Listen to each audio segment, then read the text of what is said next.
Monsieur le conseiller du cheikh Mohamed Ben Zayed, Monsieur le recteur de la Mohamed Ben Zayed University for Humanities, Monsieur le directeur de l'Institut français d'islamologie, cher Pierre, Monsieur le directeur du Centre d'études philosophiques, Mesdames et Messieurs les conseillers, Mesdames et Messieurs en vos grades et qualités, chers collègues, Mesdames et Messieurs.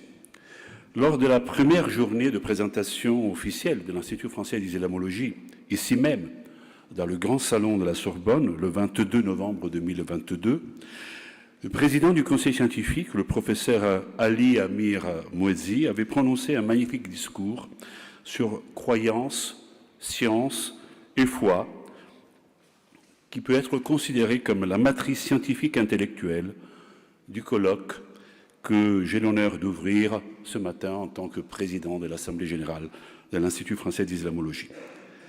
Le thème choisi vaut bien entendu pour toutes les religions. Le traité dans ce haut lieu de la disputation universitaire qu'est la Sorbonne revient également à l'inscrire dans une longue tradition qui remonte aux origines mêmes de la dialectique entre théologie et philosophie, entre foi et rationalité. Le fait que le colloque soit co-organisé par l'Institut français d'islamologie et l'Université Mohamed Ben Zayed pour les humanités fait d'un enjeu épistémologique majeur comment en faire en sorte que la croyance puise ses racines à la fois dans le savoir et dans l'ère critique, dans la connaissance et dans l'exégèse comme procédé herméneutique premier. Tout ceci ne fait qu'amplifier la portée intellectuelle et scientifique de cette rencontre pluridisciplinaire. Que les organisateurs en soient grandement loués et remerciés, car la vocation de l'Institut français d'islamologie est bien de prôner ce dialogue des cultures et des sciences. Dès son texte fondateur, l'Institut français d'islamologie entend en effet inscrire son action sous le signe de la connaissance scientifique et la promouvoir dans le respect de la richesse, de la diversité et de la complexité multiséculaire qui fondent la culture islamique.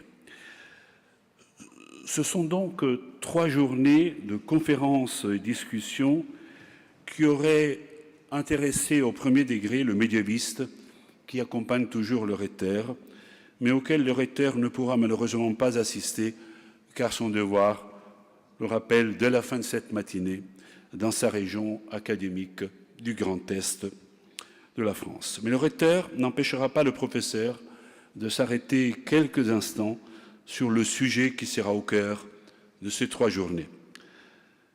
Le professeur en question n'est pas un islamologue. C'est un médiéviste, un professeur des langues et littératures de la France médiévale. Mais le médiéviste se souvient d'un texte qu'il a déjà eu l'occasion de citer, ici même.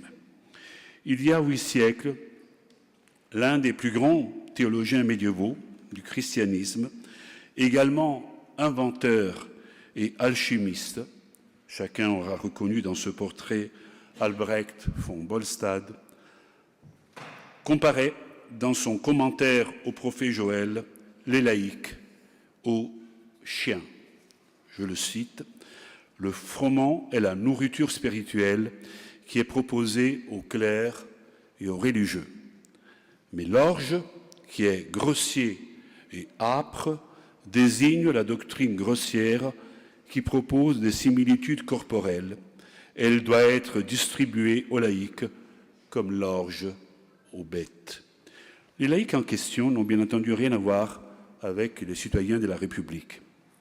S'agissant en effet de tous ceux qui, au Moyen Âge, n'appartiennent pas à l'ordre des clercs et ne maîtrisent pas la littéra, le latin.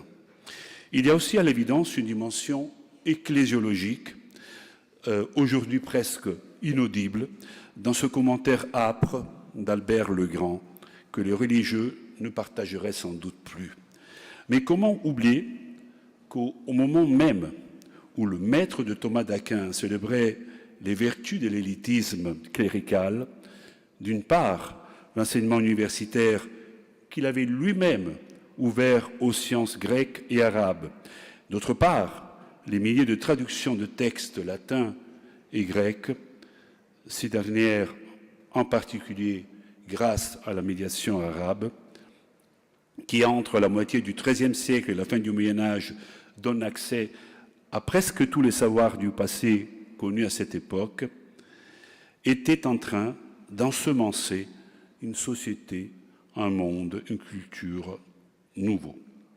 Un monde dans lequel la transmission des savoirs ouverts aux laïcs devait produire un levage des consciences et la naissance d'un humanisme qui allait faire de la connaissance et progressivement de la vérité scientifique un horizon de plus en plus partagé.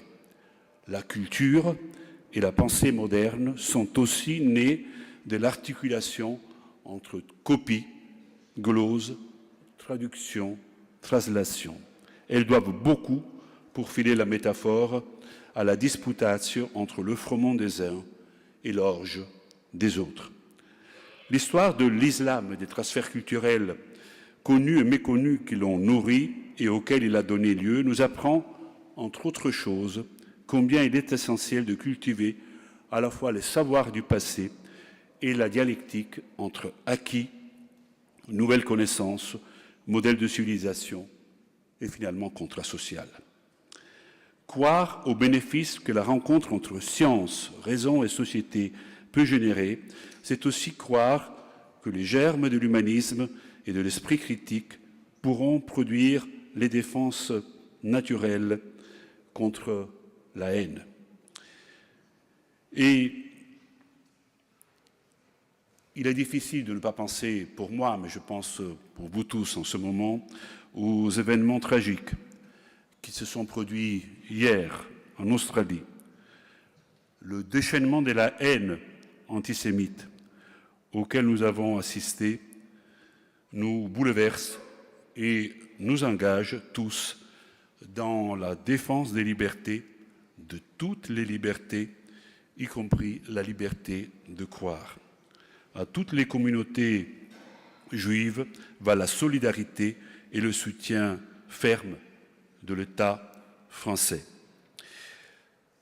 Et c'est pour cette raison que nous sommes appelés à transformer en réalité ce que nous allons s'aimer pendant ces 3 jours, pour réussir ensemble cette mission de connaissance, d'instruction, de vérité et composer ce que Claude Lévi-Strauss appelait en parlant de nos civilisations, l'arc-en-ciel des cultures. Je vous remercie.